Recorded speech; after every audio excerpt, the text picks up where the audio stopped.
Tudo bem. Passamos agora para a apresentação do professor João José Rodrigues, da Unicamp, A Lógica do Sonho. Obrigado, Ana Carolina. Tive o prazer de te conhecer hoje, mas a gente já se conhece uns 2, 3 meses por e-mail, quando você tão gentilmente me convidou para participar aqui. A professora Thelma, ela saiu agora, mas eu ouvi ela falando da iniciação da discussão de filosofia da psicanálise no Brasil, aqui na UFSCar, e há pouco tempo eu li uma entrevista do Richard, na revista de São João del Rei, eu acho, se eu não me engano, né, Richard? Sobre a filosofia da psicanálise no Brasil. Então, eu queria dizer que eu me sinto muito orgulhoso de estar aqui nessa casa, faz assim uns, acho que 14 ou 15 anos que eu participo desse GT. A gente estava na formação desse GT de filosofia da psicanálise. O Richard também mencionou isso. Não sei se eu me afastar do microfone e diminui o barulho.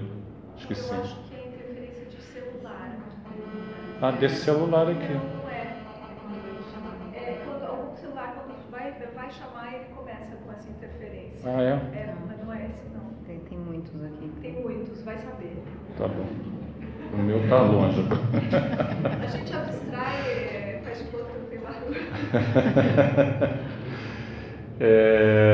Então, estou muito feliz, lembrando disso tudo, de quanto tempo já passou e a gente não percebe, só percebe quando alguém menciona, ou quando você lê o Richard pontuando essas coisas, e eu reencontro os colegas que estavam lá naquele ano de 2001, né, nessa época, como a Leia, a Sueli, o Sérgio, não sei se eu estou esquecendo de mais alguém, né?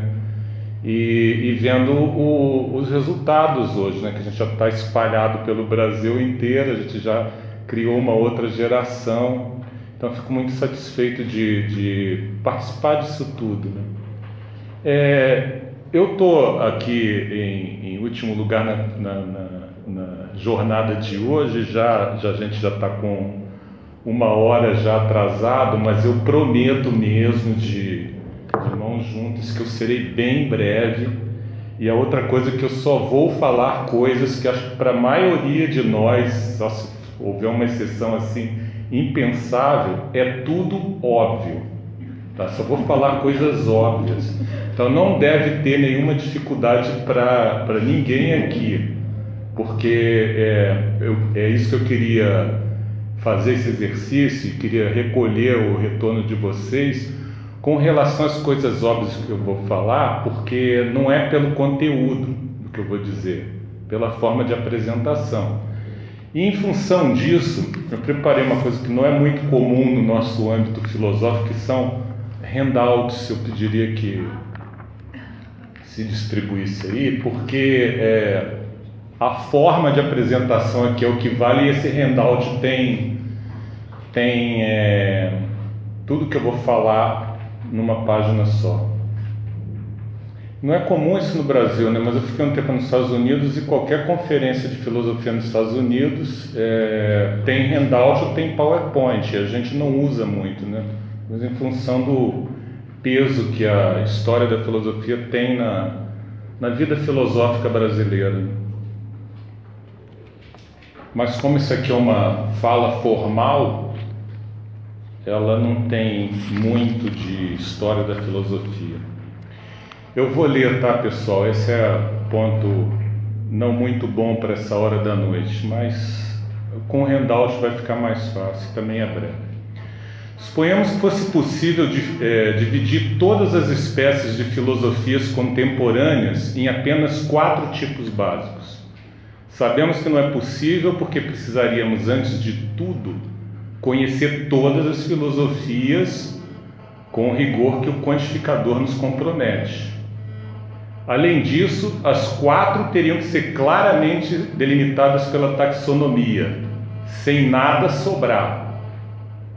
Então, não obstante nossos esforços classificatórios, provavelmente surgiria uma variedade tão grande de casos limítrofes que sucumbiríamos afogados pela vagueza. Por amor ao argumento, entretanto, eu vou prosseguir com a classificação, mesmo ela não sendo possível. Nosso objetivo é simplesmente colocar uma ordem no que será descrito com relação a Freud e a metapsicologia no escopo da interpretação dos sonhos, sem dar muita importância à precisão. Como se trata apenas de uma ferramenta usada para o esclarecimento, não quero fazer nenhum compromisso com a realidade dessa classificação. E tampouco pretendo escamotear que as filosofias que eu vou apontar agora devem misturar de muitos modos essas 4 tipologias nas suas próprias perspectivas, dentro delas mesmas. Então, todas as espécies de filosofia contemporânea seriam apenas 4: as explicativas, as compreensivas, as descritivas e as performativas. As explicativas, filosofias explicativas, simulam as ciências naturais, mas dela retém somente o ritual, a pompa, a ostentação de um método, posto que em filosofia é evidente que os conceitos não se submetem, pelo menos da mesma maneira, ao tribunal da experiência. Além disso, em grande parte, eles não podem ser, senão nessa perspectiva, autorreferentes ou circulares. Os marxismos, as psicanálises, uma boa parte das filosofias continentais e as filosofias fundacionistas se enquadrariam nessa primeira tipologia. São grandes filosofias monotônicas, englobadoras e sintéticas. Elas explicariam somente na medida em que conservam uma verdade ou fundamento inquestionável, enquanto apresentam, escrutinam e revelam os segredos do seu objeto de investigação. A segunda filosofia seriam as filosofias compreensivas, que configuram desde o século XIX um paradigma de ciências humanas. Não pretendem conservar propriamente uma verdade a respeito do seu objeto de investigação, mas desvelar uma rede de significados, uma tessitura de sentidos que demanda uma interpretação. Qualquer interpretação, contudo, será uma dentre outras possíveis no que poderiam chamar de mundo da vida, já que nenhuma ciência estaria livre de supostos volitivos e valorativos não tematizados no meio circundante de onde ela recolhe seu objeto. Todos de natureza intersubjetiva que, em princípio, se desdobram em variedades investigativas possíveis. As fenomenologias, a hermenêutica, lembrado pelo nosso colega aqui de manhã, a analítica existencial heideggeriana configuram bem esse conjunto de traços distintivos. Terceiro tipo de filosofia seriam as descritivas, que são as que renunciaram ao método explicativo em filosofia, mas não se comprometeram com as perspectivas compreensivas. Elas realizam, assim, apenas uma aproximação ao seu objeto de pesquisa, com o objetivo de ressaltar seus traços fisionômicos e as conexões entre os elementos do conjunto, sem se importar imediatamente com o uso explicativo, compreensivo ou performativo que se poderia fazer daquela totalidade fisionômica. Os pragmatismos em geral e muitas perspectivas analíticas e lógico-formais cumprem bem esse receituário. E, finalmente, as filosofias performativas são aquelas que explicam, compreendem ou descrevem, sem dar nenhuma ou quase nenhuma relevância ao seu método, senão em função do objetivo perlocucionário que pretendem atingir. O nietzscheanismo, os cinismos, os ceticismos e a filosofia da dupla Deleuze-Guattari são potencialmente filosofias desse tipo, nos quais é menos importante o conteúdo e a forma que o efeito que pretendem provocar no leitor. O que tem o Freud a ver com isso tudo? Se a gente volta a Freud, a gente pode notar que quase é possível descrever a sua filosofia de fundo na interpretação dos sonhos com uma mistura em algum grau da visada compreensiva com a explicativa. Não haveria aparentemente quase nada de descritivo ou performativo no seu pensamento, mas apenas essa mistura um pouco estranha, aparentemente mal concatenada e talvez até inexplicável, que foi tematizada por quase todos os pensadores da obra de Freud desde a década de 20 até hoje, dá bastante tempo. É o tema da ruptura ou continuidade dos conceitos fundamentais da psicanálise. A parte compreensiva do pensamento de Freud conformaria a quase totalidade desse texto, e a parte explicativa conformaria o capítulo 7 final do livro. É factível pensar que o conjunto de textos publicado em 1915, As Pulsões, Os Seus Destinos, A Repressão e o Inconsciente, fosse o ápice do capítulo explicativo desse livro.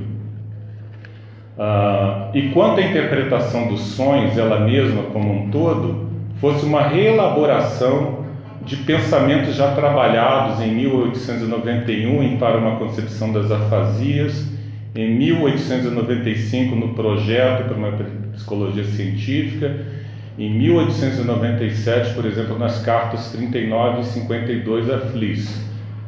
Mas não quero abraçar a tese da continuidade da metapsicologia freudiana e nem, por outro lado, a tese da ruptura, cuja tensão e resolução é o tema magistralmente trabalhado pelo livro do Monzani, também lembrado hoje de manhã, Freud, Movimento de um Pensamento. É tão complicado defender uma ou outra tese quando pretender livrar-se de grandes tribulações depois de haver chutado o ninho de marimbondos. Eu espero meramente descrever as duas lógicas pelas quais Freud enquadrou as manifestações oníricas no livro fundador da psicanálise, para incitar uma discussão sobre a relevância clínica da metapsicologia em geral, que eu não vou discorrer nessa fala. Implicitamente, eu estou supondo continuismo, mas novamente eu advirto que se trata de uma ferramenta do argumento e não propriamente de uma explicação do pensamento do Freud. Bom, primeiro ponto, a metapsicologia e interpretação dos sonhos. Eu vou tentar descobrir que tipo de explicação Freud faz na interpretação dos sonhos.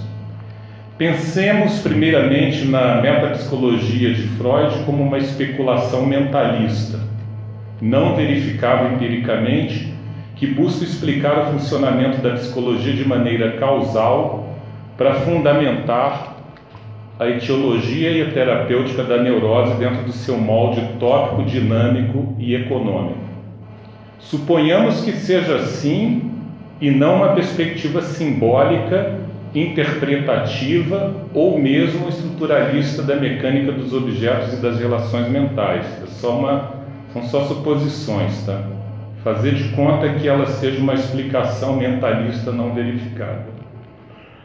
Uma vez que Freud, em 1900, passou a abster-se claramente da referência direta à neurologia, teríamos que entender tanto a metapsicologia de 1915 quanto a do capítulo 7 como especulação puramente psicológica, abstraída das suas ligações neurofisiológicas, como já sugere o próprio nome. Conceitos como os de processo primário e secundário, traço de memória, pulsão, representação, aparelho psíquico e inconsciente referem-se a entidades mentais e não propriamente a processos neurofisiológicos. Nesse sentido, então, a sua explicação, se for mesmo uma explicação, se configura de maneira muito similar a um argumento virtus dormitiva. Numa explicação do tipo virtus dormitiva, faz-se um simulacro de explicação. Dizemos, por exemplo, que o ópio nos faz dormir porque contém uma virtus dormitiva, ou que uma determinada substância entra em combustão porque ela contém um princípio calórico chamado flogisto, que substâncias não combustíveis não contêm. Trata-se de uma aparência de explicação, porque o liame de causa e efeito não se pode estabelecer senão por postulação forçada ou por ato de fé. Quando nos deparamos com um texto científico, esperamos, pelo menos a princípio, que a relação entre o explanans e o explanando não seja circular e que, para isso, os dois termos da relação sejam independentes entre si. Portanto, para que se represente verdadeiramente uma determinação, como aparentemente, nesse tipo de simulação que eu estou fazendo, quereria o Freud, seria preciso que o fenômeno a ser explicado não se repetisse no explanans, tal como no argumento virtus dormitivos. As duas instâncias teriam que afigurar naturezas, essências ou propriedades, o que quer que signifiquem esses nomes, que eu não sei, fossem diferentes entre si, para que então elas fossem postas em correlação. Mas se a instância a ser explicada se repete na instância explicativa, quer dizer, tem a mesma natureza, propriedade ou essência, o que quer que signifiquem esses nomes que eu não sei, a correlação passa a ser somente um círculo vicioso e fechado. Para o horror do pensamento humeano, não se estabeleceria relação de causa e efeito externa e determinativa, como pareceria ser o desejo de Freud. No seu caso, nos são fornecidas apenas relações entre ideias, que obedecem ao princípio do terceiro excluído, mas não questões de fato sem qualquer compromisso lógico implícito. Versões compreensivas ou interpretativas, que é aquele segundo tipo de filosofia, por outro lado, não estabelecem, via de regra, relações determinativas, porque precisamente renunciam a essa forma particular e restrita de correlação lógica externa e artificial. Numa filosofia compreensiva, todas as relações que ela propõe são internas, são relações lógicas. Freud parece francamente se ranquear nos textos metapsicológicos do lado da vertente explicativa, com argumentos inevitavelmente circulares. Mas não se assustem, tá? Não é esse o caso. Há uma informação muito relevante, no entanto, que atenua bastante a crítica de circularidade na metapsicologia do Freud. É o fato de que o psicofisicalismo de Helmholtz fez parte da sua educação neurológica. O que quer dizer isso? Isso quer dizer que essa educação neurológica que ele teve, tanto lhe poderia dificultar, de certo modo, a percepção de circularidade nos seus próprios argumentos psicológicos, quanto, me parece ser isso, poderia ser o caso de que seus postulados fossem apenas substitutos provisórios de termos explanatórios ainda a serem descobertos.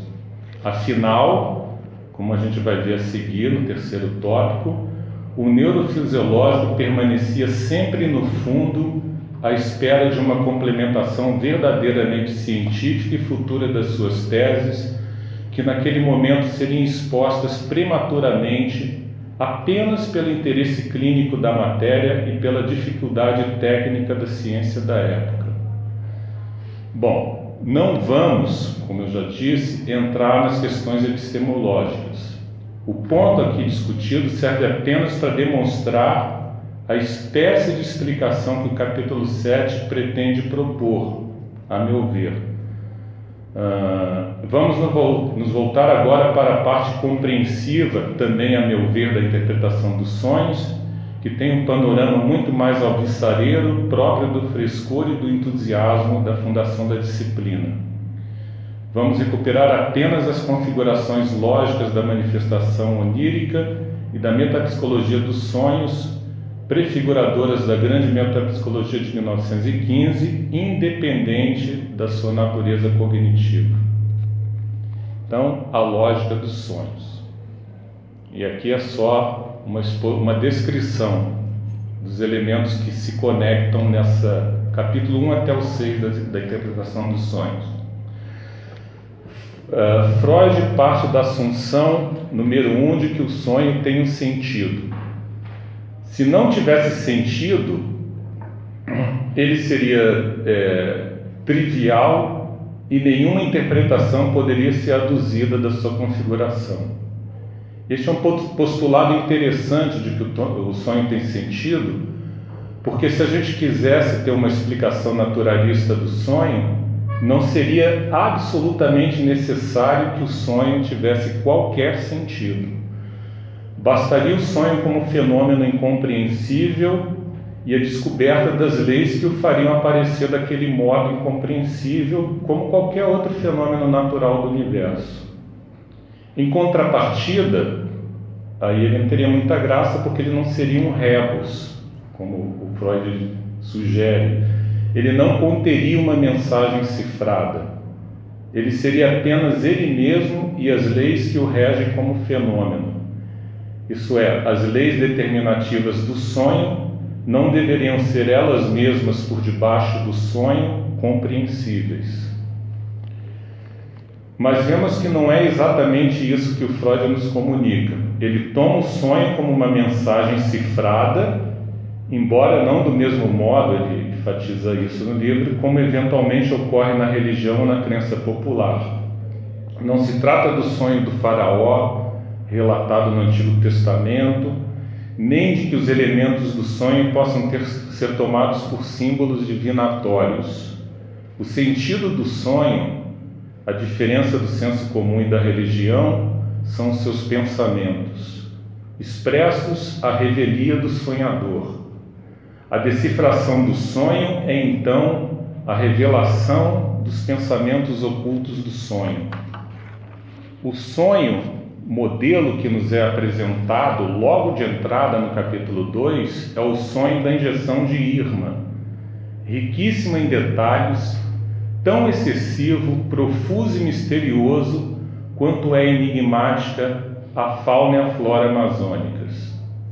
À primeira vista não podemos entendê-lo, mas Freud o destrincha nos seus pensamentos constitutivos, pormenorizados, mínimos.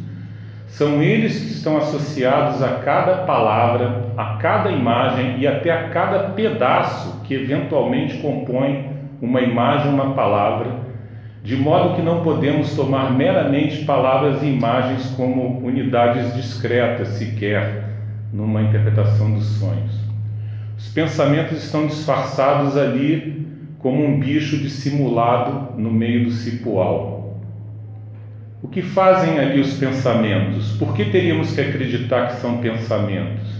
E o pior, se são pensamentos do sonho, são em princípio pensamentos do sonhador. Por que então não há deles consciência?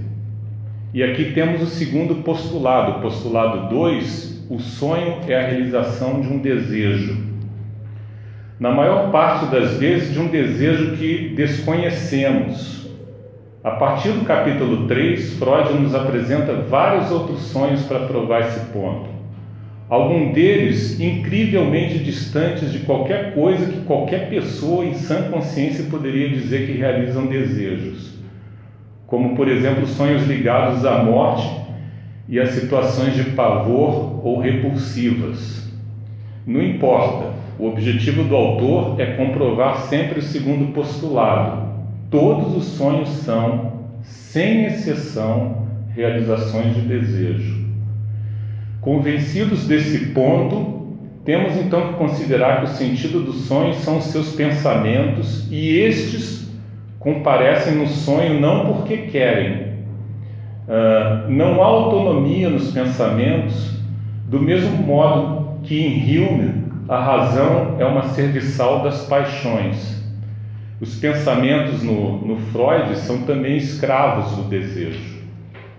Eles estão no sonho para realizar o desejo que muitas vezes desconhecemos de alguma forma.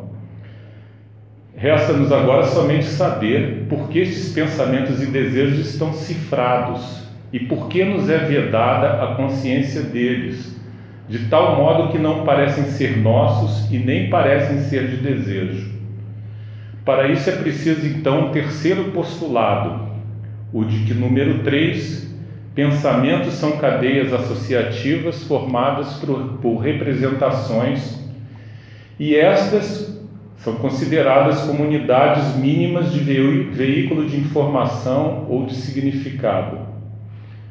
E Freud se dedica então nos capítulos 4, 5 e 6 ao que chama em geral de trabalho do sonho.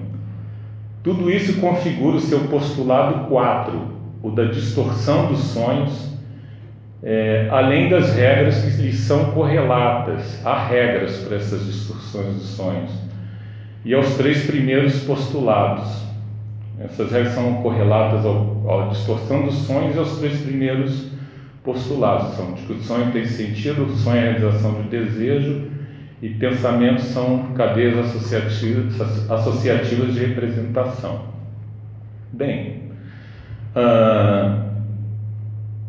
todos esses postulados e as regras podem garantir ao analista, tomando tudo em conjunto, os seus instrumentos de trabalho e a possibilidade de escavação dos recônditos da alma do paciente. Essas regras são então de A até G. A, associação entre representações de palavra, representações de objeto e afetos. B, representações podem ser alteradas por condensação. C, representações podem ser alteradas por deslocamento. D, afetos permanecem inalterados, apenas podem se ligar ou não a qualquer tipo de representação. E, a condensação e o deslocamento podem violar regras da lógica clássica, como, por exemplo, os princípios do terceiro excluído e da não contradição. F, o sonho tem um conteúdo manifesto que recobre pensamentos latentes. G, a passagem do pensamento latente para o conteúdo manifesto se faz por transcrição, segundo as regras de associação já declaradas. Para que o jogo da interpretação dos sonhos esteja completo, resta-nos somente nomear os seus objetos, e eles são 3. 1, representação de palavra. 2, representação de objeto. E 3, afeto. Esta é a matéria-prima, digamos assim, da qual são compostos os sonhos. E ela pode provir da vida de vigília, como uma memória recente, ou da vida pregressa, inclusive desde a mais tenra infância, como memória remota e já esquecida. Explica-se assim, dentro dos postulados das regras e dos objetos, por que sonhos têm pensamentos e afetos que não parecem ser os nossos. Eles estão distorcidos dentro do processo de transcrição do latente para o manifesto, pelas regras de associação entre os objetos lógicos, isto é, as representações e os afetos. Os sonhos também, pela sua lógica, estão conectados à vida e à vivência do sonhador, através desses 2 tipos de memória, a recente e a remota. Na realidade, é ele, o sonhador, que finalmente decifra o sonho ao final da análise, como também autoriza um processo particular de distorção do seu pensamento no sintoma. Pela lógica, nenhum postulado precisa de fundamento cognitivo. Por isso que a lógica é um instrumento maravilhoso de trabalho. A explicação que se dá, portanto, deve satisfazer-se apenas dentro do jogo e das suas regras, seguindo ou não um princípio absoluto de consistência e de validade. Eu só estou falando isso porque há lógicas que violam princípios de consistência em pequenos pedaços dela. Bom, o aparelho psíquico, aqui já é outra lógica. O capítulo 7 da interpretação dos sonhos parece desconexo de toda a elaboração apresentada até ali no livro, parece. A partir dali temos, se não estiver enganado, uma outra lógica, esta mais fortemente vinculada ao teor explicativo da filosofia de fundo do Freud, que é o teor interpretativo. Aliás, isso é explicitamente indicado pelo próprio autor logo no começo do capítulo 7, quando se dá conta de que falta ainda a explicação dos processos psíquicos do sonho. É por isso que eu estou dizendo que o tipo de explicação que o Freud dá não necessariamente é virtus dormitiva, circular ou autorreferente. Então o Freud diz assim, desculpe que a tradução é minha, tá? Então pode estar um pouco diferente do que a gente está acostumado a ler.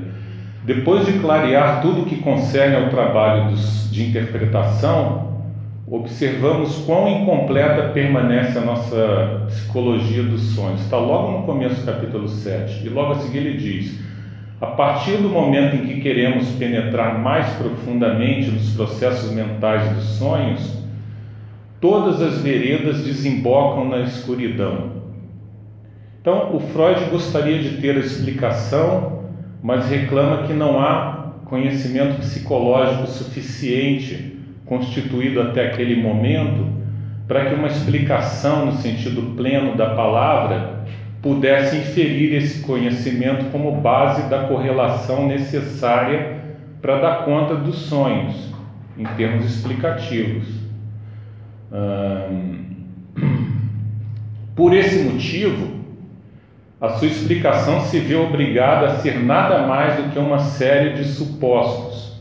A palavra que ele usa é annahme, que foi traduzida por hipótese, está correto, mas que eu estou traduzindo aqui por suposições ou postulados, que também dá certo. Sobre a estrutura uma série de suposições, annahme, sobre a estrutura do aparelho psíquico e sobre o jogo de forças que nele atuam. Por conseguinte, então nós leitores podemos inferir agora uma explicação que é somente um novo conjunto de postulados, de annahme.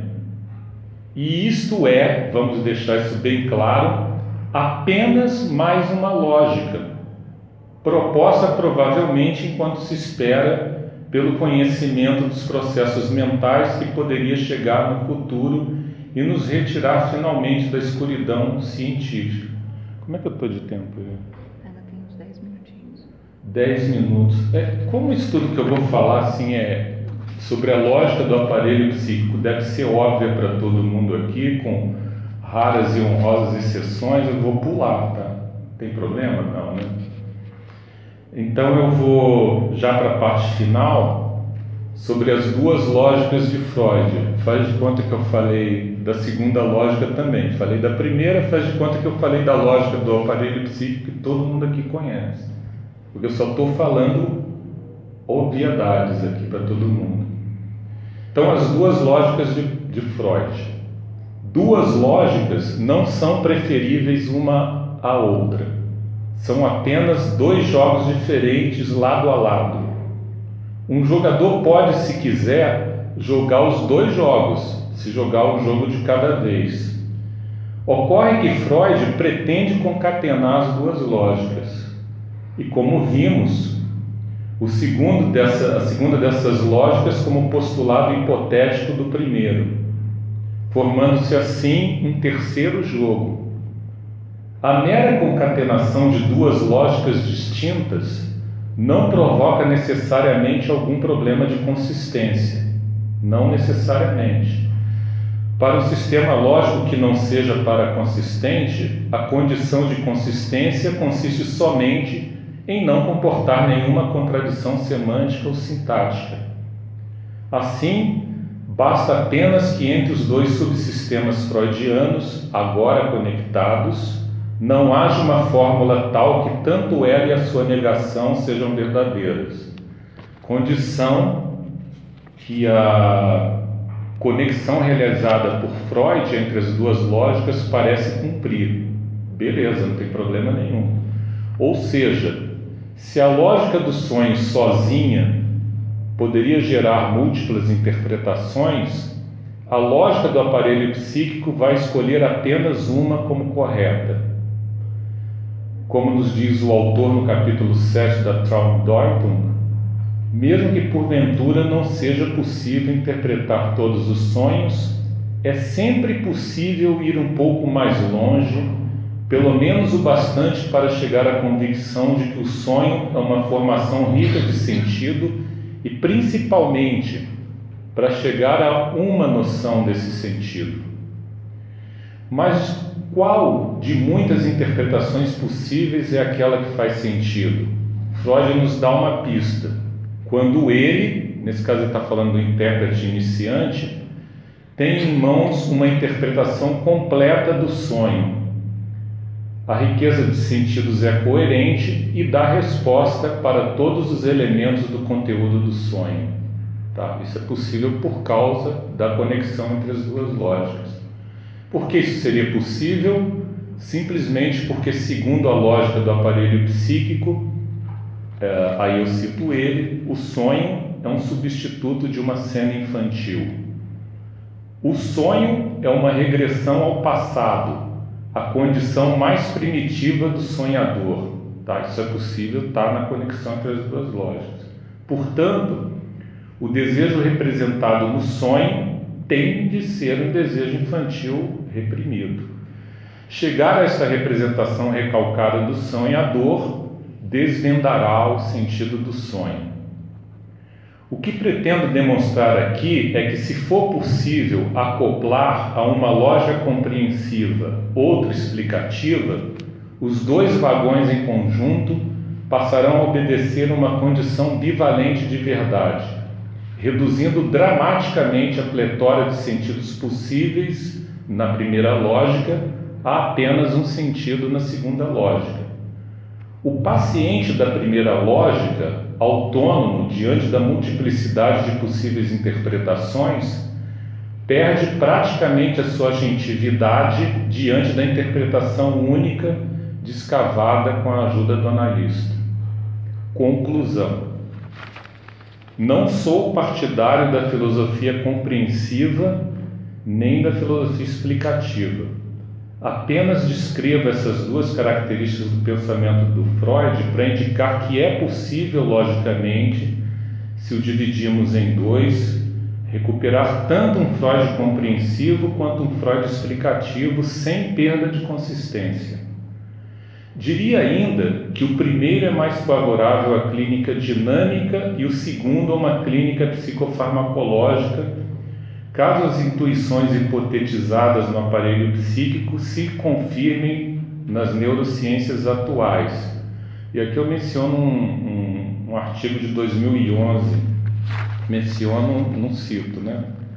Um artigo de 2011 da Fátima e do Richard, publicado na revista Ciência Studia. No entanto, presumo que caberia ainda muito lugar na psicanálise, isso é, na clínica dinâmica, para perspectivas descritivas e performativas, infelizmente muito mal contempladas por Freud, e apesar da ascensão posterior dessas perspectivas, tanto no lacanismo como no deleuzianismo, elas ainda são, a meu ver, muito pouco tematizadas e exploradas em profundidade na teoria psicanalítica. Então era isso que eu queria expor para vocês. Obrigado pela paciência já no adiantado da aula.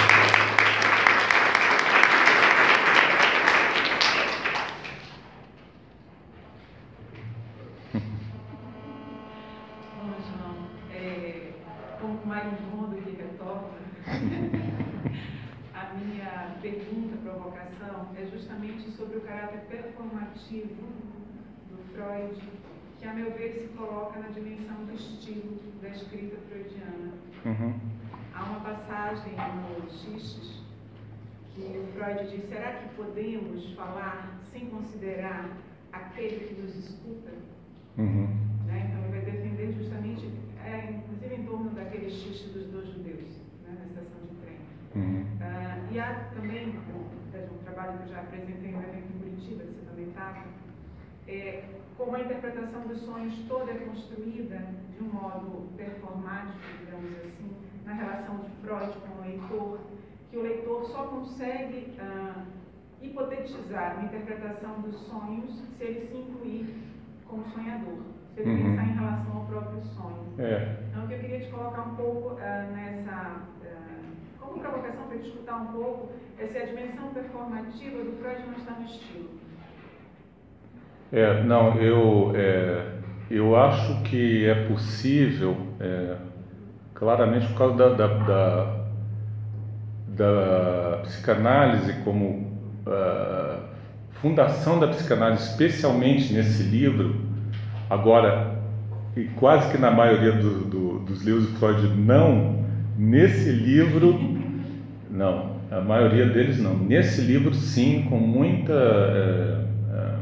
muita força, a gente pode recuperar uma dimensão performativa, a meu ver, completamente ignorada pelo Freud. Essa é a nossa participação como leitor, né? Porque é diferente de uma perspectiva como a do Deleuze, que ele sabe que o que ele está dizendo não significa nada, né? Só quem acha que o que o Deleuze escreveu significa alguma coisa é um punhado de deleuziano que anda por aí desterritorializando e reterritorializando tudo de novo, né?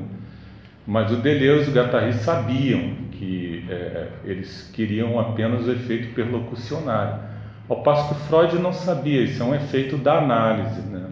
Nos textos do Freud, um efeito da psicanálise como instituição, um efeito dela como instituição social, né?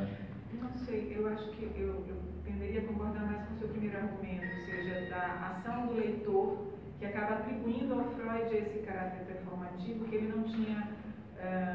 ele não tem a consciência disso, né? Eu acho, nem fez isso de propósito. Então, eu acho que ele faz o mesmo no Schroeder de novo, né? Ele fala uma coisa, mas o que ele faz no Schroeder é outra. Tem esse efeito.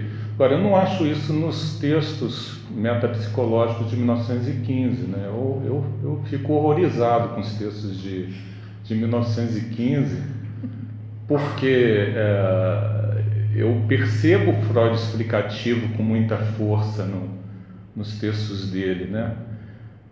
Apesar dessa dimensão, né?